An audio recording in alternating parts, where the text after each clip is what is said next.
Merci de votre fidélité au programme de Niwad Info 1. Bonsoir à toutes et à tous et bienvenue dans votre émission Niwad Soir. On commence avec décryptage. Mamadou Diouf, bonsoir. Bonsoir Charlotte, Comment allez-vous? très bien. Merci d'avoir accepté notre invitation. Avec vous, on va décrypter une actualité de la Russie. Le président Vladimir Poutine a affirmé samedi dernier que Moscou allait déployer des armes nucléaires tactiques sur le territoire de son allié, le Bélarus, un pays situé aux portes de l'Union européenne.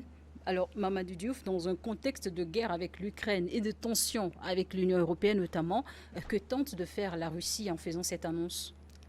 En fait, Poutine est en train de rendre l'ascenseur à l'Union européenne, à l'OTAN de façon générale, puisqu'il ne faut pas oublier qu'il y a eu des accords qu'on appelle les accords de Minsk, qui faisaient en sorte que l'Ukraine soit une sorte d'espace neutre entre une partie de l'Europe et la Russie. Puisque cela n'est plus la réalité, la Russie est en train de faire la même chose. D'ailleurs, Poutine le dit lui-même en disant que les Américains font ça depuis plusieurs décennies Oui. pour rendre la chose banale en montrant qu'il n'y a rien d'extraordinaire en la matière. Mais c'est une question stratégique. On appelle ça le prépositionnement. C'est-à-dire avoir une sorte de base qui ne se trouve pas sur son propre territoire en fonction de là où on croit que l'ennemi va se trouver pour pouvoir, au cas échéant, réagir de la façon la plus rapide possible. Et ça s'est toujours fait. Les pays cherchent des bases un peu partout. Contrairement à ce que les gens croient, ce n'est pas nécessairement pour protéger les pays dans lesquels ces bases sont installées. Parfois, c'est pour protéger leurs propres citoyens. Parfois, c'est pour avoir de l'avance s'il faut intervenir dans une zone éloignée par rapport au territoire d'origine de ces militaires. Alors, c'est un accord entre alliés, mais quels sont les enjeux? C'est bien la première fois depuis le début des offensives, de l'offensive russe, que ce type d'armement va être transféré. C'est pour menacer qui, finalement? En fait, c'est l'Europe en particulier, et quand on dit l'Europe, c'est l'OTAN, puisqu'une bonne partie des pays membres de l'Union européenne sont au niveau de De l'OTAN. l'OTAN? La Russie constate que les soutiens de l'Ukraine, quand on dit les soutiens de l'Ukraine, c'est essentiellement l'OTAN, Oui. sont en train progressivement de doter l'Ukraine d'armes qu'ils avaient clairement refusé de donner à l'Ukraine au départ. Mais Puisqu'au c'est pour départ, que l'Ukraine puisse faire face à l'ennemi. oui, mais au départ, c'est eux qui disaient qu'on ne va pas donner à l'Ukraine des armes létales. On Oui. donnait des casques, on donnait des gilets pare-balles, on donnait des choses dont l'Ukraine, je ne dirais pas, n'avait pas besoin, mais qui n'étaient pas le plus fondamental par rapport à la situation de la guerre à l'époque. Mais quand la Grande-Bretagne va jusqu'à dire qu'on va donner à l'Ukraine des armes avec de l'uranium appauvri, Et des chars aussi. mais ils ont dépassé. Les chars, c'est déjà décidé. Ça, c'est une nouvelle étape. Maintenant, on parle d'uranium appauvri.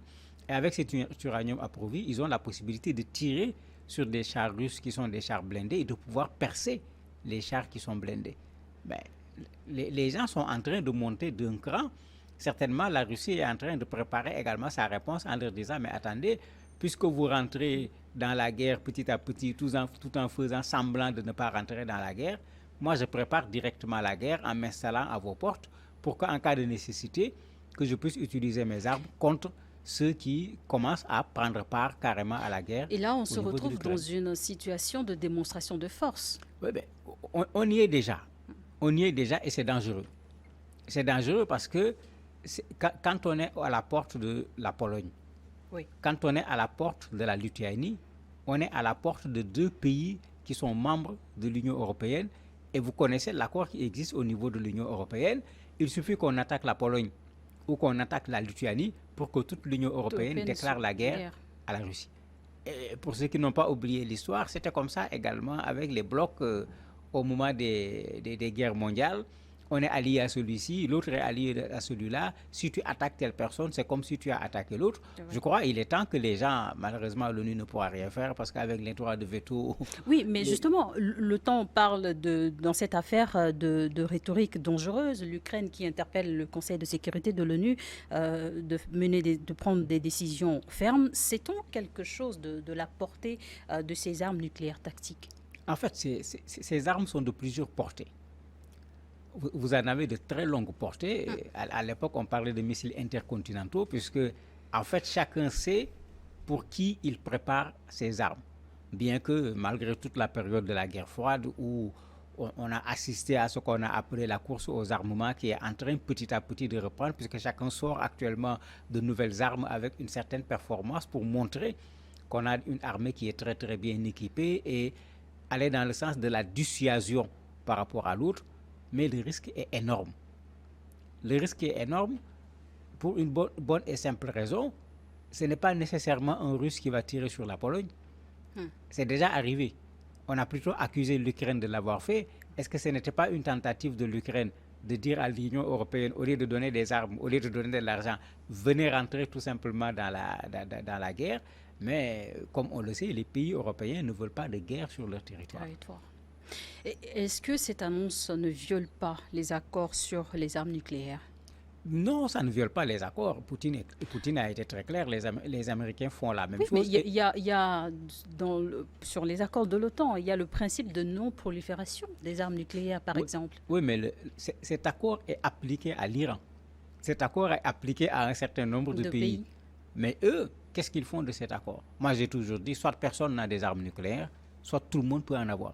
Je ne vois pas pourquoi quelqu'un qui peut devenir mon adversaire peut détenir une arme et m'empêcher de pouvoir détenir la même arme. Puisque les gens disent même que l'arme nucléaire, ce n'est pas un problème militaire seulement. Ça donne la souveraineté, ça donne une indépendance sur le plan politique. Et vous avez vu comment on hésite à attaquer la Russie. Imaginez si c'était un autre pays. Très certainement, depuis fort longtemps, on l'a envahi pour résoudre ce problème. Mais si on hésite, c'est parce que la riposte russe peut être une riposte dangereuse aussi bien pour les Européens que pour les Américains. Cette dissuasion-là, ça fait partie de la force de cette arme nucléaire et on ne va pas se poser la question si la Russie en possède. Maintenant, ces accords, il ne faut pas oublier que ces accords ont été signés à un moment où on quittait la guerre froide, il y avait la désescalade à ce moment. Aujourd'hui, on est carrément en train de retourner à la guerre froide. Ben, en ce moment, c'est plutôt le contraire qui va marcher. La course aux armements va revenir, mais si la course aux armements revient, ce n'est pas la peine de parler de non-prolifération des armes. C'est clair que quand on va vers la guerre, les armes vont plutôt proliférer. Oui, ce déploiement n'est pas sans conséquence. Vous le disiez tantôt, est-ce qu'on va vraiment pas à pas vers une guerre mondiale? Mais c'est dangereux. C'est dangereux parce que la Biélorussie, tout le monde connaît sa proximité, pour ne pas dire même son alliance avec la Russie. Mais tout le monde connaît également la posture de l'OTAN par rapport à la Russie et même par rapport à la Biélorussie. Les gens ne sont pas très contents de l'attitude, mais le président a regardé, il a fait ce qu'on appelle une lecture froide de la situation, mais il a fait le choix qu'il considère comme étant le meilleur choix pour son propre pays. Mais dans ce choix, effectivement, il y a un énorme danger qui est là. Est-ce que l'installation de ces armes dissuasives, tactiques nucléaires, va amener l'Union européenne, les États-Unis, l'OTAN à armer davantage l'Ukraine ou à s'investir davantage dans la guerre? Mais c'est là où se trouve le risque. N'oublions pas qu'il y a eu un incident entre un avion russe et un drone américain. Oui. Mais c'est comme ça que ça commence. Mais si on ne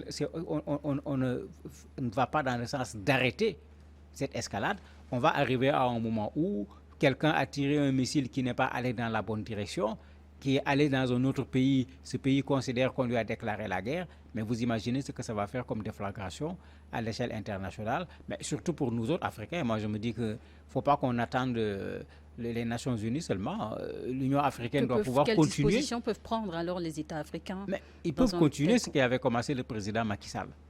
Puisque nous sommes là, en principe, nous ne sommes pas concernés par cette guerre, nous ne sommes pas acteurs dans cette guerre, mais regardez comment nous subissons les conséquences de cette guerre. On doit pouvoir, au moins, à défaut de faire des démarches pour arrêter cette guerre, au moins faire en sorte que ça ne dépasse pas cette étape, parce que plus la guerre va durer, plus la guerre va prendre un accent qui va être beaucoup plus important, plus les conséquences également vont être dramatiques pour les pays africains. Donc on ne considère pas que ça ne nous regarde pas, c'est comme la case du voisin qui est en train de brûler. Si on ne l'éteint pas, il n'est pas évident que la nôtre ne brûlera pas. Au même moment, la Russie cherche aujourd'hui à être davantage un partenaire stratégique des États africains.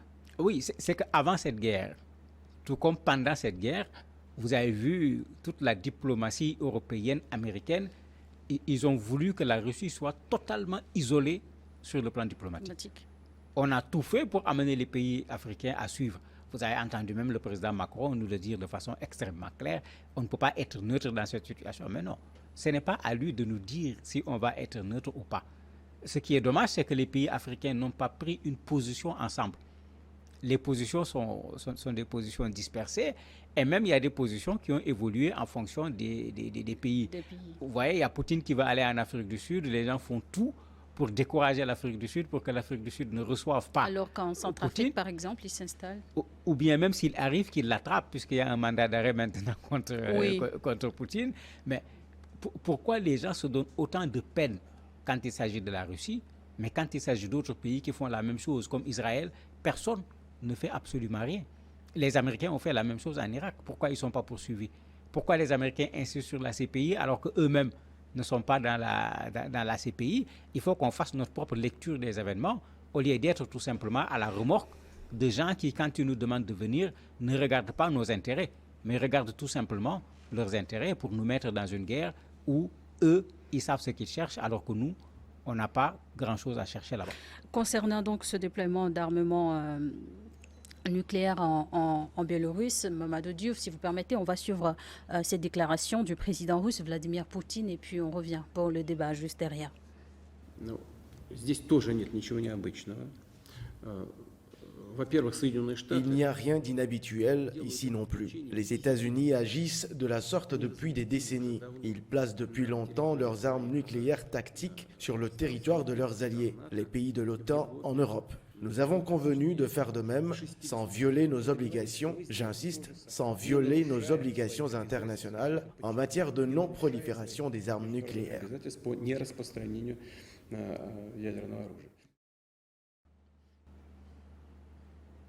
Vladimir Poutine le dit, il n'y a rien de nouveau. On devrait comprendre systématiquement ce choix de créer une base nucléaire en Biélorusse. Oui, si on ne fait pas de la géométrie variable, pourquoi les Américains vont pouvoir installer des armes tactiques dans des pays alliés en Europe, c'est-à-dire pas loin de la Russie, et pourquoi la Russie ne pourrait pas faire la même chose dans un pays allié?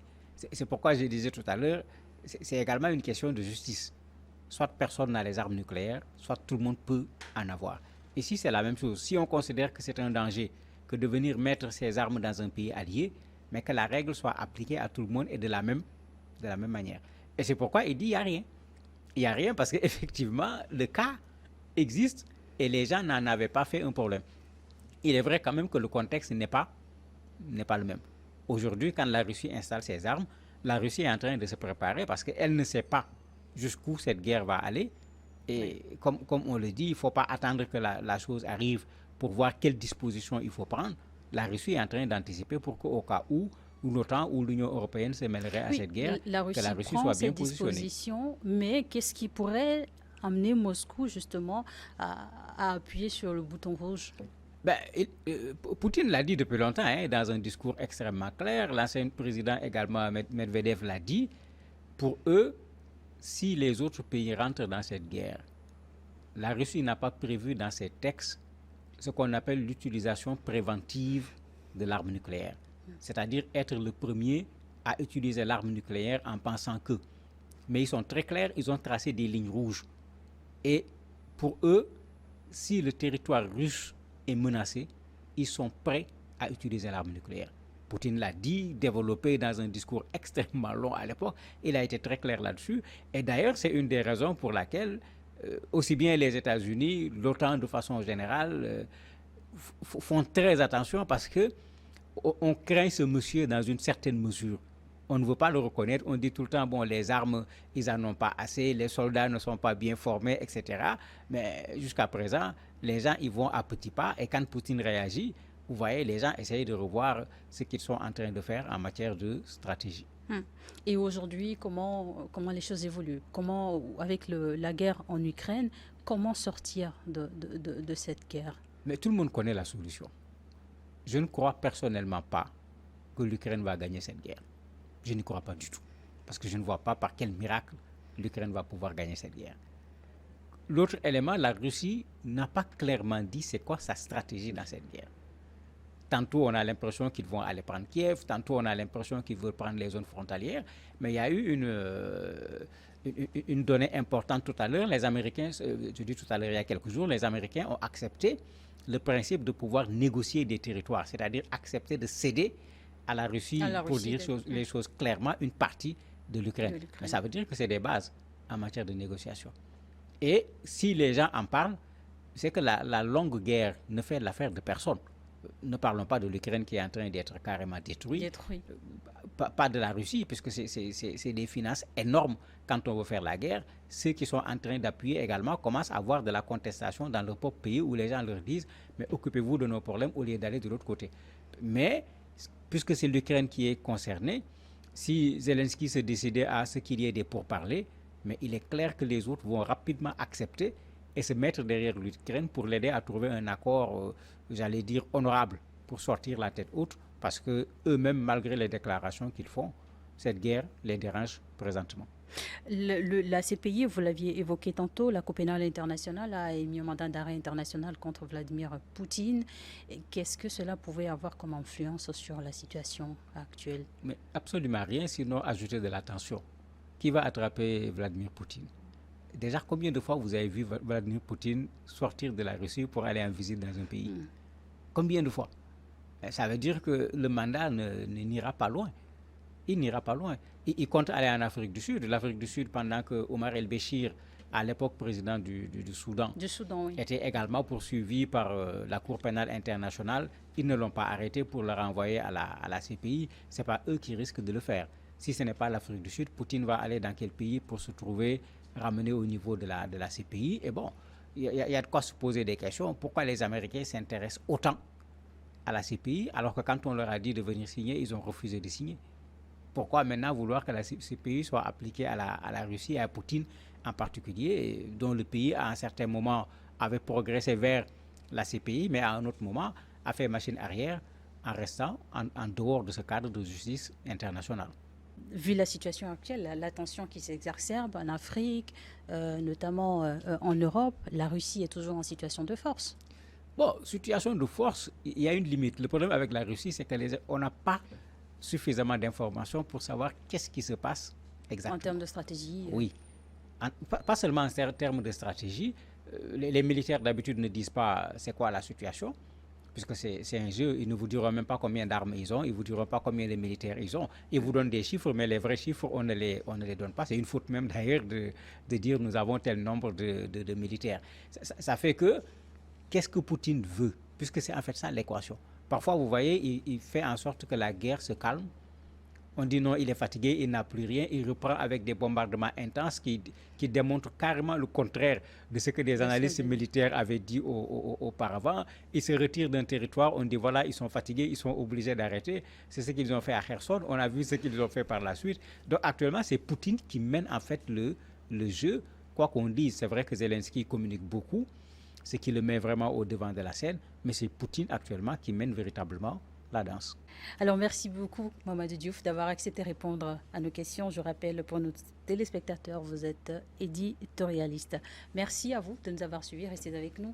La suite de New Haute Soir sera avec le plateau de l'invité.